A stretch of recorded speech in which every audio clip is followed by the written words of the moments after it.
நல்லா இருப்பி ஒரு ஓட்ட, ஒரே ஒரு ஓட்டுமா, ஒரே ஒரு ஓட்டு, ஒரே ஒரு நீங்க ஒரு தடவை படுத்து யோசிச்சு.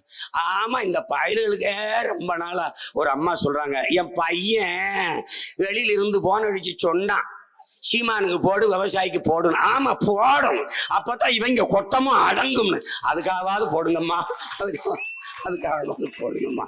அம்மா அம்மா காலையில ஒரு கருத்து படம் பார்த்தம்மா, ஒரு அம்மா யமதர்ம ராஜாட்ட கும்பிடுதுமா, நாங்க என்ன உனக்கு பாவம் பண்ணோம், எங்க ஊரு எம்எல்ஏவை கூட்டிட்டு போவேன் சீக்கிரம், எங்க தொகுதியிலையும் ஒரு இடைத்தேர்தல் வரட்டும், நீ நல்லா இருப்ப, உனக்கு கண் இல்லையா, உனக்கு கண் இல்லையா, உனக்கு என்ன நாங்க செய்யல, நான் எதையாவது செய்யறேன், எங்க ஊர் எம்எல்ஏ மட்டும் கூட்டிட்டு போயிரு, நல்லா இருப்ப, நல்லா இருப்ப. ஐயா ஐயா, ஈரோட்டு கிழக்கு மாதிரி எங்களுக்கு ஒரு இடைத்தேர்தல் வரட்டும்னு சனம் கும்பிடு கும்பிடு. அடிக்கடி கூட்டிட்டு போயிடாதே மதுரை மராசா, இந்த தேர்தலுக்கு வேலை செய்யவே காசுக்கு கடும்பாடு